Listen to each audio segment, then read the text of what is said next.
kulay ng pag-ibig, ang kulay ng Pasko, di mo makikita kailanman. Ito'y nararamdaman kung tayo'y nagmamahalan. Ang kulay ng Pasko, kung nais mong masdan, matatagpuan lamang sa Abang Sabsaban.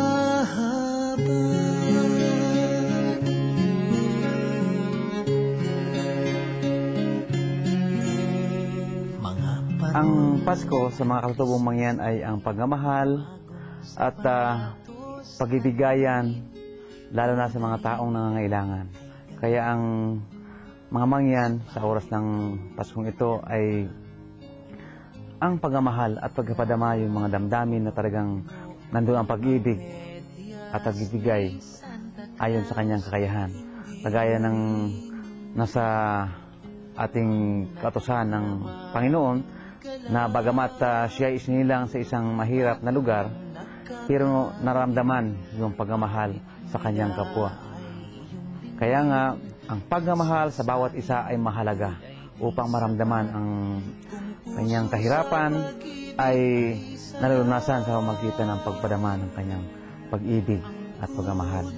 Kaya ang sabi namin, kami mga mangyan dito sa Silangan Mindoro, kaming 7 tribo ay mayroong pagkakaisa sapagkat kami nagsama-sama ng mga mangyan, handon yung diwa ng aming pagmamahal sa bawat isa upang magkaroon ng pagkapahalaga sa 7 tribo ng mga mangyan dito sa Silangan Mindoro.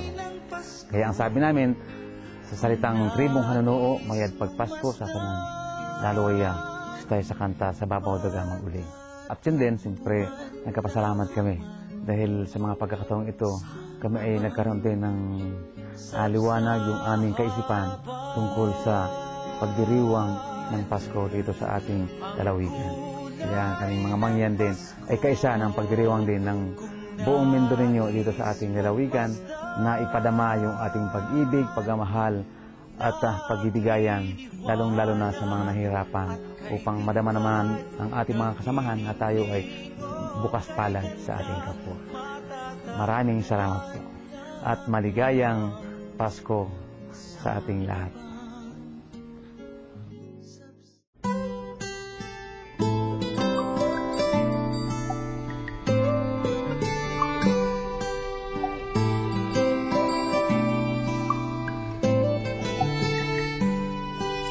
Ang panalangin ko, ang nag-iisang mithiin ng puso ko sa araw na magbigayan. Ang mga hindi magkakabati ay dapat magkabati dahil malapit na ang Pasko. Magmahalan sila at sana lahat ng mga tao ay maging pantay-pantay ngayong Pasko. Mahirap mayaman, masaya. Ay ang kahulugan ng Pasko para sa lahat, sa mga ng mga bata, kasayahan ng mga bata at pagmamahalan ng isang pamilya. Maligayang Pasko at maligong bagong taon. Sa lahat, ang Pasko ay maging katuparan ng bawat isang mga bata sa kabataan at hindi pa sa katandaan. Sana ay magmahalan tayo lahat. At yun ang aking mensahe na ikapubuti ng bawat isa Pilipino. Maraming salamat. mapayapa sa puso ko magsisimula. Katarungan at kalaya ay makakamtan kung sa buhay ko unang isisilang.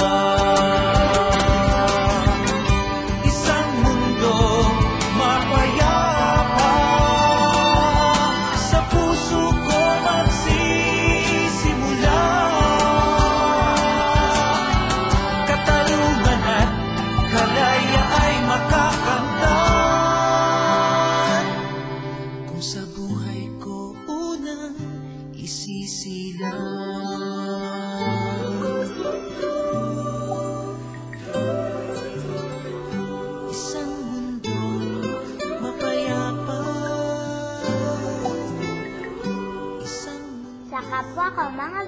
sana ay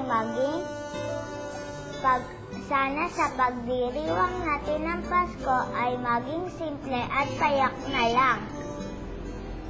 Huwag na sana tayo maghangad na mga bagong damit, sapatos at mga laruan, kundi matuto tayong magbahagi sa ating kapwa. Upang sa ganon maging masaya din sila. Maligayang Pasko po! Sa araw ng Pasko. Alam ba natin, mga kapatid, na ang Christmas ay matatawag din nating salitao. Napapakilala na ang salita ng Diyos ay nagiging tao. Nagkatawang tao ang ating Panginoong Hesukristo. Tinanggap niya yung ating pagkatao. At ito ay ginawa niya unang-una sa pamamagitan ng pagturo, ikalawa sa paglingkod, at ikatatlo sa panalangin. Sa bahagi natin, ay bigyan din natin siya ng pang-Christmas. Bigyan din natin siya ng pamamasko. At yung baliktad na proseso ang gagawin natin. Tayo ay tao. At pagsusumikapan natin na tayo ay magiging salita. Maging katulad tayo ng ating Panginoong Hesukristo. At ito ay magagawa din natin sa pamamagitan ng ating pagturo ng mabuting balita, sa ating paglingkod sa ating kapwa-tao, at sa ating mga panalangin. Subalit sa ngayon, bibigyan ko ng diin ang pagpalaganap ng mabuting balita. Sapagkat sa pamamagitan lamang nito na malalaman natin kung ano ang uri na paglilingkod na gagawin natin. At ganun din ang uri na panalangin na ating gagawin. Gagawin din natin ito para sa ating kapwa-tao. Tutulungan natin sila. Bibigyan din natin sila ng kakayahan na sila ay magiging katulad ng ating Panginoong Hesukristo.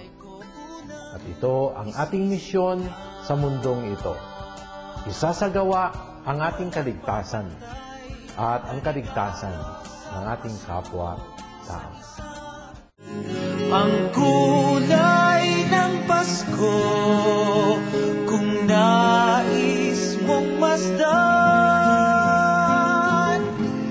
nagliliwanag at kay tingkad, nagniningning o kay ganda, matatagpuan lamang sa abang sabsahaban.